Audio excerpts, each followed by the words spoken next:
Hello friends, welcome to Jerry's kitchen. இன்றைக்கி நம்ம ஈரல் கிரேவி எப்படி செய்கிறதுன்னு தான் பார்க்க போகிறோம். கொஞ்சம் கூட கவுளடிக்காமல் சூப்பராக செஞ்சிடலாம். இது கோழி ஈரல் தான் நம்ம வாங்கியிருக்கோம். இது 1/2 kg இருக்கும். இதை அப்படியே பொடிசாக கட் பண்ணி எடுத்துக்கலாம். நல்லா ஒரு 4-5 தண்ணி ஊற்றி நல்லா கழுவி எடுத்துக்கலாம். இதுக்குள்ளே அப்படியே ரத்தம் இருக்கும். அதை அப்படியே பிதுக்கி வெளியே எடுத்துட வேண்டியது தான் நம்ம. இப்போ பெரிய சைஸ் வெங்காயம் 2 கட் பண்ணி வச்சுருக்கோம் பொடிசாக. ஒரே ஒரு பச்சை மிளகாய் எடுத்துருக்கோம். சின்ன சைஸ் தக்காளியாக இருந்தால் ஒரு 3 எடுத்துக்கலாம்.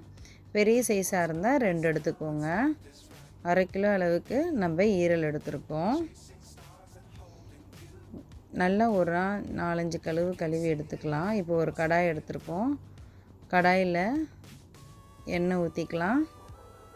நான் கடலெண்ணெய் தான் சேர்த்துருக்கேன். நீங்கள் என்ன எண்ணெய் வேணுமோ நீங்கள் அதை சேர்த்துக்கலாம். பட்டை, கிராம்பு, ஏலக்காய், பிரிஞ்சி இலை, கல்பாசி ஒன்று எடுத்துருக்கோம். இது சேர்த்து தாளித்து விட்டுறலாம். சோம்பு கொஞ்சம் போட்டுக்கலாம். நம்ம கட் பண்ணி வச்சுருக்க பெரிய வெங்காயத்தை இதோட சேர்த்துக்கலாம். நீங்கள் சின்ன வெங்காயம் வேணுனாலும் சின்ன வெங்காயம் சேர்த்துக்கலாம். இன்னும் டேஸ்ட்டு சூப்பராக இருக்கும்.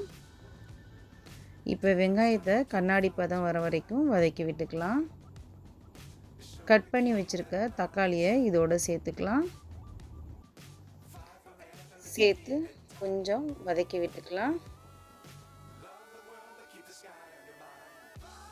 கொஞ்சம் வதங்கி வந்ததுக்கப்புறம் 1/2 டேபிள் ஸ்பூன் அளவுக்கு இஞ்சி பூண்டு பேஸ்ட் எடுத்துருக்கோம். அதையும் இதோடு சேர்த்துக்கலாம். இஞ்சி 50 கிராம், பூண்டு 50 கிராம் ஈக்குவலான இதில் எடுத்துருக்கோம். அதில் 1/2 டேபிள் ஸ்பூன் அளவுக்கு சேர்த்துருக்கோம்.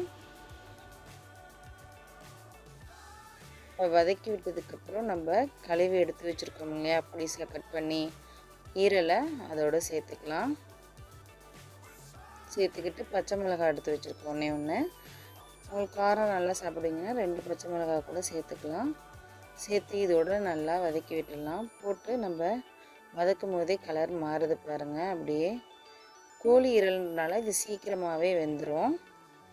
தேவையான அளவுக்கு மஞ்சள்தூள் சேர்த்துக்கலாம். காரத்துக்கு தகுந்தாப்பில் மிளகாய்த்தூள் சேர்த்துக்கோங்க. நான் சிக்கன் கிரேவி மசாலா தான் எடுத்திருக்கேன். இதையும் கொஞ்சம் சேர்த்துக்குவோம்.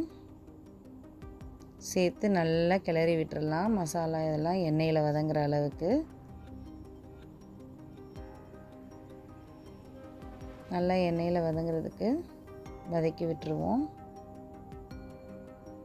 இப்போ நான் இதில் மல்லித்தூள்லாம் எதுவும் சேர்க்கலை. ஏன்னா நம்ம சிக்கன் கிரேவி மசாலா சேர்த்துருக்கோம். அதனால் தேவையான அளவுக்கு உப்பு சேர்த்துக்கலாம்.